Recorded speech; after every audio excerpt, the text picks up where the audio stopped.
My older brother thought he could gaslight me into believing our childhood abuse never happened, but he didn't realize our neighbor had documented everything years ago. The manila envelope arrived on a Thursday morning, postmarked from a hospice care facility I'd never heard of in a town I hadn't visited in over 20 years. Inside was a letter written in shaky handwriting, 3 words circled at the top in red ink. I saw everything. Beneath those words was an address for a storage unit, a small brass key taped to the paper, and a name I hadn't thought about since childhood, Dorothy Kellerman. My hands started trembling before I even finished reading the first paragraph. Mrs. Kellerman had been our neighbor on Maple Ridge Drive, the quiet old woman who always sat on her porch with binoculars, claiming she was watching birds. The letter explained that she wasn't watching birds. She was watching our house. She was documenting what our father did to us, what our mother allowed, and what my brother Nathan had spent the last 15 years convincing everyone never happened. The letter ended with a single sentence that made my knees buckle. Your brother visited me last month, trying to find out what I knew. I told him nothing, but I'm telling you everything now, before I'm gone. I'd been living in Portland for 8 years when that envelope arrived, working as a software engineer for a mid-sized tech company, married to a woman named Allison, who knew only the sanitized version of my childhood. According to the story I told everyone, including myself most days, I grew up in a normal suburban home in Crestwood, Ohio. My parents were strict, but loving. My older brother Nathan was successful, a respected pediatric surgeon now living in Columbus with his wife and 3 kids. We weren't close, but that was normal for adult siblings with different lives. That was the story I told at dinner parties, at therapy sessions that never went deep enough, at family gatherings where Nathan would put his arm around me and smile for photographs. The truth was, something I'd buried so deep that some days I genuinely wondered if it had really happened at all. Nathan had spent years helping me bury it, calling me late at night during my 20s when I'd have nightmares, telling me I was remembering things wrong, that our childhood was difficult, but not abusive, that I was conflating normal discipline with trauma because I'd read too many psychology articles online. He was convincing because he was my older brother, because he was a doctor, because he spoke with the calm authority of someone who had it all figured out, and because a part of me wanted desperately to believe him. The memories I did have were fragmented, like watching a film with missing reels. I remembered the basement. I remembered the cold concrete floor and the way sound echoed off the walls. I remembered being maybe 7 or 8, Nathan being 11, both of us standing in the dark while our father's footsteps creaked on the stairs above us. I remembered the belt, the extension cord, the wooden spoon that splintered against Nathan's back one Christmas Eve. But when I'd try to hold these memories in my mind, they'd slip away like water through my fingers. Nathan would call them false memories, implanted by therapists or movies or my own troubled imagination. He'd remind me that our parents had provided for us, that we went to good schools, that we had food and clothes and birthday parties with cake. He'd ask me to name specific dates, specific incidents with verifiable details, and when I couldn't, he'd sigh with what sounded like genuine sadness and tell me he was worried about my mental health. By the time I was 30, I'd half convinced myself he was right. Maybe I had invented it all. Maybe I was the unreliable one. The envelope from Mrs. Kellerman changed everything, because it contained something I'd never had before, proof that existed outside my own fractured mind. I didn't tell Allison about the letter at first. I called in sick to work on Friday and drove to the storage facility address, a place called Secure Keep, about 40 minutes outside Portland. The unit was small, maybe 5 by 5 feet, and when I opened it, I found 12 cardboard boxes stacked neatly against the back wall.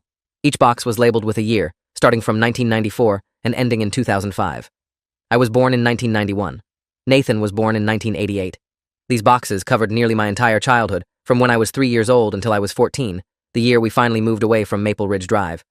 I opened the first box with shaking hands and found spiral notebooks filled with dated entries, Polaroid photographs, and cassette tapes labeled with times and descriptions. The first photograph I saw made me sit down hard on the concrete floor of that storage unit. It showed our backyard through what must have been Mrs. Kellerman's kitchen window, and in the frame was my father dragging Nathan by the hair toward the back door. Nathan couldn't have been more than 10 years old in the photo. The timestamp in the corner read June 15th, 1998. Mrs. Kellerman had written on the back in pencil, "Third time this week. Called police. They said family matter." I spent 6 hours in that storage unit, reading through notebooks that documented years of systematic abuse with the clinical precision of someone who had once been a court stenographer, which Mrs. Kellerman had been before she retired. She recorded dates, times, descriptions of injuries visible from her windows, sounds she heard through the walls at night. She noted every time she called Child Protective Services, every time police came and left without taking action, every time our mother assured authorities that everything was fine and we were just rambunctious boys who got into scrapes playing rough. She photographed bruises on Nathan's arms when he took out the trash, welts on my legs when I played in the sprinkler. She recorded audio of screaming matches and worse, sounds that made me pull off my headphones and hyperventilate into my knees when I tried to listen to them 20 years later. By the time I locked that storage unit and drove home, I understood 3 things with absolute clarity. First, my memories were real and had always been real. Second, Mrs. Kellerman had tried to save us, and the system had failed. And third, my brother Nathan had known about this documentation, had visited a dying woman trying to find and destroy it, and had spent 15 years lying to me about the very foundation of my existence. I called Nathan that Sunday evening, my voice steady in a way that surprised me. I told him I'd received some interesting mail and asked if he had time to talk. His response was immediate and warm, the voice of the loving older brother he'd always performed so convincingly. He said he always had time for me, asked how Allison was doing, mentioned his youngest had just started kindergarten. I let him talk for 10 minutes, building up his comfortable narrative, and then I said Mrs. Kellerman's name. The silence that followed lasted exactly 4 seconds. When he spoke again, his voice had shifted to something I recognized from childhood, but hadn't heard in decades, a cold, controlled tone that used to precede the worst moments in our house. He asked where I'd heard that name. I told him she'd written me a letter before she died. Another silence, this one lasting 7 seconds. Then he laughed, a hollow sound, and said, I shouldn't believe anything a senile old woman wrote, that she'd always been crazy, that she used to call the cops on our family for no reason because she was paranoid and lonely. He asked if I remembered how she used to watch us with those binoculars, calling it creepy, saying she probably made things up for attention. I listened to him rewrite reality in real time, using the same techniques he'd used on me for years, and for the first time, I could see the manipulation clearly because I had evidence that existed outside his narrative. I didn't tell him about the storage unit. I didn't tell him about the photographs or the recordings or the notebooks filled with dates and details that matched my fragmented memories exactly. Instead, I said I was probably overthinking things and apologized for bringing up old drama. He relaxed immediately, his voice warming back to its usual brotherly tone, telling me he understood, that the past could be confusing, that he was always there if I needed to talk. After we hung up, I sat in my home office staring at the wall for almost an hour. Allison found me there and asked what was wrong, and I finally told her everything. Not just the letter, but all of it. The basement, the belt, the years of being told I was crazy, the brother who had methodically convinced me that my own memories were lies. She listened without interrupting, and when I finished, she didn't try to minimize or explain or offer solutions. She just held me while I cried for the first time in years, sobbing so hard I couldn't breathe, grieving not just for the child I had been, but for the decades I'd lost, believing I was broken when I was actually just telling the truth. The next few weeks were a careful orchestration of gathering evidence and building a case that Nathan couldn't dismiss or destroy. I contacted a therapist who specialized in childhood trauma, Dr. Miriam Okonkwo, who had 23 years of experience and had testified as an expert witness in multiple abuse cases. I showed her Mrs. Kellerman's documentation, and she spent 3 sessions helping me understand that what I was experiencing wasn't just vindication, but a complete restructuring of my identity. She explained that Nathan's behavior had a name: institutional betrayal, combined with what she called enforced amnesia, where an abuser or complicit party actively works to make victims doubt their own experiences. She said my brother wasn't just in denial. He was actively protecting something, whether that was the family reputation, his own complicity in remaining silent, or something worse that I hadn't yet discovered. She recommended I consult with a lawyer before confronting Nathan directly, advice that would prove invaluable in the months to come. She also warned me that what I was about to do would likely destroy my relationship with my brother permanently, and I needed to be prepared for that loss even if the relationship had always been built on lies. I hired an attorney named Franklin Dubois, a 62-year-old former prosecutor who now specialized in civil cases involving institutional negligence and childhood abuse. I found him through a victims advocacy organization that Dr. Okonkwo recommended, and when I walked into his office with 3 boxes of Mrs. Kellerman's documentation, he spent 4 hours reviewing everything before looking up at me with an expression I'll never forget. He said in 30 years of practice, he'd never seen documentation this thorough from a private citizen. He said Mrs. Kellerman had essentially built a case that Child Protective Services and local police should have built decades ago. He said some of what she'd recorded could potentially support criminal charges against my father if he were still alive, which he wasn't. My father had died of a heart attack in 2019, and my mother had followed him 18 months later from cancer. But Franklin also said something that made my blood run cold. Some of the documentation suggested Nathan hadn't just been a victim alongside me.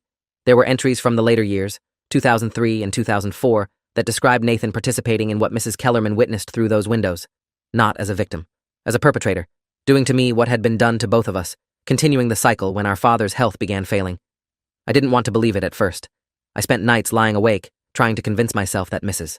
Kellerman had misunderstood what she'd seen, that Nathan had been coerced, that there was some explanation that didn't make my brother an active participant in my abuse. But then I found the tape labeled August 7th, 2004, and forced myself to listen to it. The audio was muffled but clear enough. I could hear my own voice, small and scared, asking Nathan to stop. I could hear his response, calm and measured even at 16 years old, telling me that this was how things worked, that I needed to learn, that he was preparing me for the real world the way our father had prepared him. The beating that followed lasted 11 minutes. Mrs. Kellerman's voice came on at the end, speaking into the recorder. noting that she had called the police non-emergency line and been told that sibling roughhousing wasn't something they could investigate. 11 minutes of my brother methodically hurting me, and the system had written it off as boys being boys. When the tape ended, I vomited into my office trash can and didn't leave the room for the rest of the night. The confrontation came 3 months after I first received Mrs. Kellerman's letter. Nathan was coming to Portland for a medical conference, and he'd suggested we get dinner, just the two of us, like old times. I agreed and chose the restaurant, a quiet Italian place with private booths and thick walls between tables. Franklin had advised me to record the conversation, which was legal in Oregon as a one-party consent state, and to try to get Nathan to make admissions about the past without revealing what I knew. Dr. Okonkwo had prepared me for the emotional difficulty of sitting across from my abuser while pretending everything was normal. Allison had offered to wait in the parking lot in case I needed to leave suddenly. I arrived 15 minutes early and sat with my back to the wall, a small digital recorder running in my jacket pocket, my hand steady only because I'd taken a mild sedative prescribed specifically for this situation. When Nathan walked in, looking successful and confident in his expensive suit, smiling that warm, brotherly smile, I felt something shift inside me. The fear was still there, buried deep, but covering it now was something harder and colder. I wasn't the confused little boy begging for the truth anymore. I was a grown man with evidence, legal counsel, and 12 boxes of documentation that proved every lie he'd ever told me. We made small talk for 20 minutes, Nathan dominating the conversation with stories about his kids, his practice, a vacation home he was thinking of buying on Lake Erie. I nodded and smiled and asked follow-up questions, playing the role of the admiring younger brother he expected me to be. Then, when our entrees arrived, I casually mentioned that I'd been having those dreams again, the ones about the basement. Nathan's fork paused halfway to his mouth, just for a second, before he continued eating and asked what kind of dreams. I described them vaguely at first, watching his face for reactions, then got more specific. I mentioned the extension cord. I mentioned Christmas Eve. I mentioned the summer I was 12 when things got particularly bad after I'd accidentally broken a window. With each detail, I watched Nathan's expression shift almost imperceptibly, his jaw tightening, his eyes growing harder even as his voice remained calm and dismissive. He told me I was remembering things wrong again, that our childhood was strict but not abusive, that I really should talk to a professional about these recurring delusions. I said I had been talking to a professional. He asked who, and I gave him Dr. Okonkwo's name, watching his face closely. He didn't recognize it, but something flickered in his eyes, a wariness that hadn't been there before. Then I made my move. I said that Dr. Okonkwo had suggested I reach out to people who knew our family back then, to help clarify my memories. I said I'd been thinking about Mrs. Kellerman, the old neighbor who used to watch us. Nathan's composure cracked for just a moment, his hand gripping his wine glass too tightly before relaxing. He said that crazy old woman had died recently, which I knew because I'd gotten her letter, but I pretended to be surprised. I asked how he knew she'd died. He said he'd heard through someone, vague and evasive, and then quickly changed the subject to whether I'd talked to any other neighbors. I said not yet, but I was thinking about it. I said I'd found some contact information for a few people who used to live on Maple Ridge Drive. I was lying, but I wanted to see his reaction. Nathan set down his fork and looked at me with an expression I remembered from childhood, that cold assessment before he decided how to handle a situation. He said he was worried about me, that chasing ghosts from the past wasn't healthy, that I should focus on my present life with Allison instead of dwelling on distorted memories. His voice was gentle, concerned, perfectly calibrated to make me doubt myself. But I had 12 boxes of evidence proving that nothing about my memories was distorted, and his careful concern only confirmed what I already knew. He was terrified of what I might find. I let the dinner end without revealing my hand. Nathan hugged me goodbye in the parking lot, told me to call any time, said he'd always be there for me. I drove home and spent 3 hours transcribing the recording with Franklin Dubois on a video call. Franklin pointed out several moments where Nathan's responses were legally significant. The specific details he didn't deny, the way he deflected rather than directly refuted, his admission that he'd known about Mrs. Kellerman's death without explaining how. Franklin said it wasn't enough for criminal charges, especially with our parents dead, and the statute of limitations long expired for most of what had happened, but it was building a picture of someone who knew the truth and was actively working to suppress it. More importantly, he said, it showed a pattern of behavior that would be relevant if I decided to pursue civil action, or if Nathan tried to claim the documentation was fabricated. I asked Franklin what my options were realistically, and he laid them out with the careful precision of someone who'd had this conversation many times before. Civil suit for emotional damage, unlikely to succeed and potentially expensive. Public exposure through media or social channels, effective but personally devastating. Private confrontation with evidence, satisfying but giving Nathan a chance to prepare a defense. Or quiet documentation and distance, protecting myself while letting Nathan live with whatever he feared. I chose a different option, one Franklin hadn't suggested but didn't discourage when I explained my reasoning. I decided to find out exactly what Nathan was afraid of, what he'd been trying to protect all these years, and why he'd visited a dying woman trying to discover what she knew. I started by reaching out to people who had known our family during those years, using Mrs. Kellerman's notebooks as a guide. She'd recorded the names of teachers who had asked questions about our bruises, doctors who had treated us for suspicious injuries, other neighbors who had witnessed incidents. Most didn't respond to my letters or returned them unopened. But 3 people did agree to talk to me, and their testimonies would eventually form the backbone of everything that followed. The first was Patricia Huang, who had been the school nurse at our elementary school from 1996 to 2002. She was 71 now, retired and living in Florida, but she remembered the Aldridge brothers clearly. She said she'd documented every injury we came in with, kept copies of the reports she filed with administration, and had been told repeatedly not to pursue it further because our father was friends with the school board president. She still had those copies, stored in her attic for 25 years because she'd never been able to forgive herself for not doing more. The second person was Raymond Giles, who had been a patrol officer responding to calls at our address between 1997 and 2003. He was 64 now, working as a security consultant, and he carried visible guilt about cases he'd handled as a young cop. He told me he'd been to our house 11 times over those years, always during evening shifts, always finding a calm, articulate father who explained away whatever had prompted the call. He said he'd suspected the truth, but had been pressured by his sergeant to close the cases, told that the Aldridge family was connected, that our father played golf with the police chief. He said he'd documented his concerns in personal notes that he'd kept, against protocol, because something about those calls had never sat right with him. He produced those notes, handwritten in a small black notebook, detailing dates and observations that matched Mrs. Kellerman's documentation almost exactly. Between his testimony and Patricia's records and Mrs. Kellerman's exhaustive documentation, a picture was emerging of systematic abuse enabled by systematic institutional failure, a conspiracy of silence that had protected my father and sacrificed his children. The third person was someone I hadn't expected to find, someone whose name appeared in Mrs. Kellerman's notebooks only twice, but whose involvement would prove crucial to understanding everything. His name was Donald Pemberton, and he had been our family's attorney from 1990 to 2006. He was 82 now, suffering from early-stage dementia, but lucid enough during our conversation to provide one devastating piece of information. He said my father had created a trust in 1999, shortly after a particularly close call with Child Protective Services, designed to protect family assets in case of legal liability. The trust had been managed by Nathan since my father's death, with instructions that I was never to know about it or have access to its contents. Donald couldn't remember all the details, his memory fragmenting mid-sentence sometimes, but he remembered one thing clearly. The trust contained documents that my father had called insurance, things that would ensure no one in the family ever talked about what happened in that house. When I asked what those documents were, Donald's face went pale.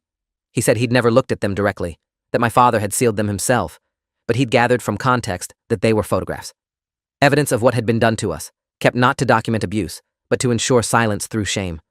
My father had photographed his own crimes, and my brother Nathan had inherited those photographs. I brought this information to Franklin Dubois, who immediately recognized the implications. If Nathan possessed photographs documenting child abuse, even historical abuse, he was potentially in possession of illegal material. More importantly, if he was using those photographs as leverage to maintain family silence, he was engaging in ongoing criminal behavior regardless of what had happened decades ago. Franklin contacted a detective he trusted, a woman named Ingrid Magnuson, who had 22 years of experience investigating crimes against children. She listened to our evidence for 3 hours without interrupting, then asked a single question that reframed everything I thought I knew about my situation. She asked if Nathan had ever been alone with children who weren't his own, in contexts where abuse would have been possible. I thought about the years Nathan had spent as a pediatric surgeon, his hands on vulnerable children every day, and I felt something cold settle into my chest. I didn't have evidence that Nathan had ever harmed a patient, but suddenly his choice of specialty seemed less like coincidence and more like something darker. Detective Magnuson said she would need to investigate carefully, starting with the trust documents Donald Pemberton had mentioned, and that I should avoid alerting Nathan to any of this until they had more information. The next 4 months were the longest of my life. I maintained occasional contact with Nathan, responding to his texts and calls with the appropriate brotherly warmth, while investigators quietly built a case. Detective Magnuson obtained a warrant for the trust documents through a judge who specialized in child protection cases. What they found in my father's safety deposit box exceeded everyone's worst expectations. There were photographs, dozens of them, documenting abuse of both Nathan and me over a period spanning nearly a decade. But there were also photographs of other children, neighborhood kids who had played at our house during birthday parties and summer afternoons. Some of the faces were young enough that identifying them might be impossible. Others were clear enough to potentially match against missing persons databases.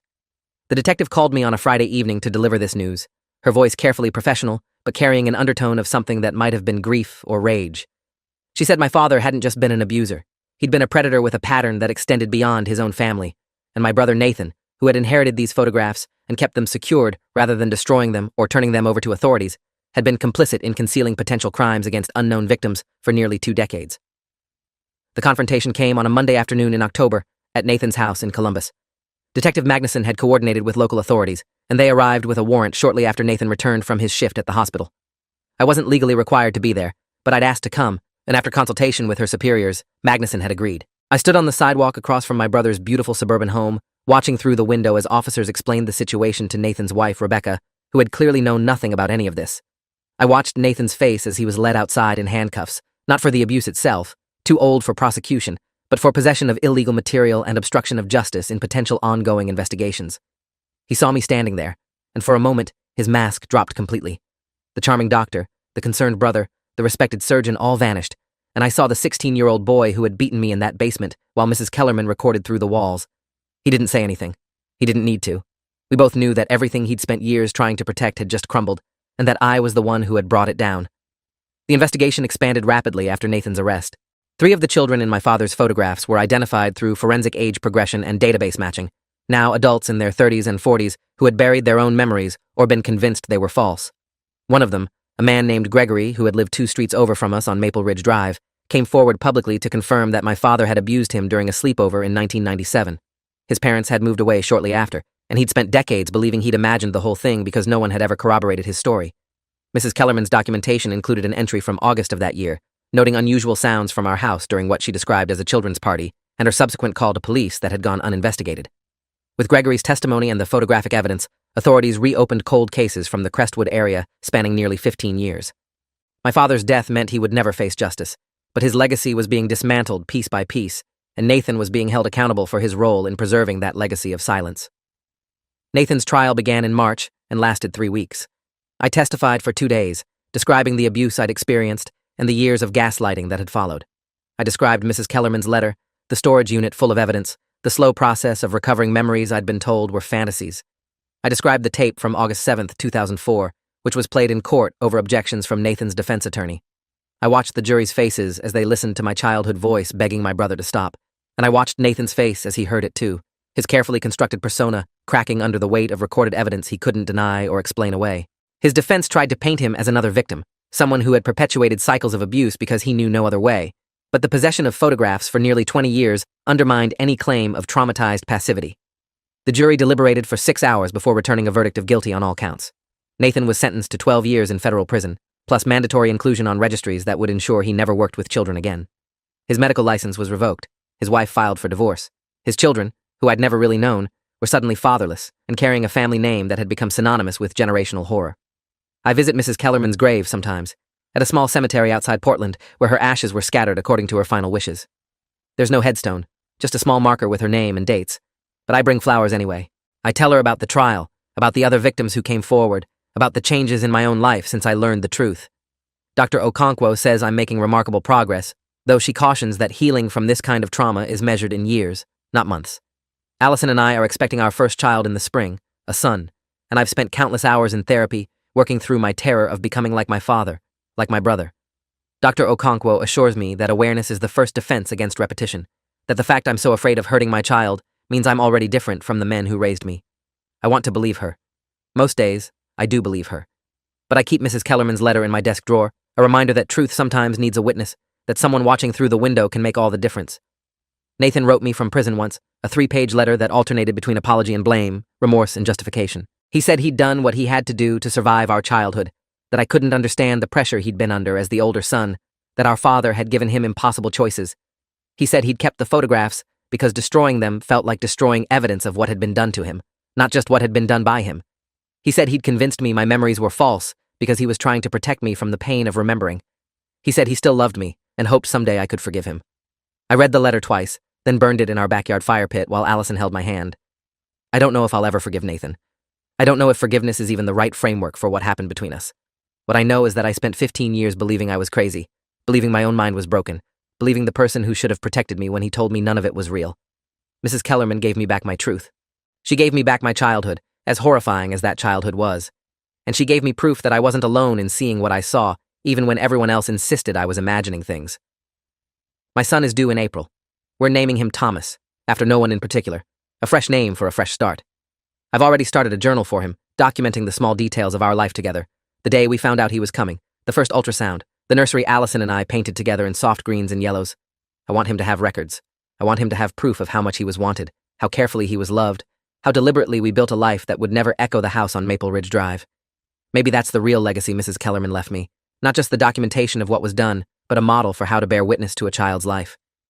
She watched through her window for years, recording what she saw even when no one listened, preserving the truth until it could finally matter. I'm watching too now, not for abuse to document, but for joy to remember, building a paper trail of love that my son can look back on someday and know, without any doubt, that his memories are real. Nathan told me once that no one would ever believe me over him. He was a doctor, respected and successful, and I was just his troubled younger brother with a history of mental health struggles. He was so certain that his version of our childhood would always be the official record, that his gaslighting had worked permanently, that the truth was whatever he said it was, because he had the power to make people believe him. He was wrong. The truth was sitting in a storage unit, patient and documented, waiting for someone to finally listen. Mrs. Kellerman saw everything, and she made sure I would eventually see it too. She gave me back my story. She gave me back myself. And Nathan, sitting in his cell with his destroyed career and his dissolved marriage and his children who won't speak to him, finally has to live with the same truth I carried alone for so long. He knows what happened. He's always known.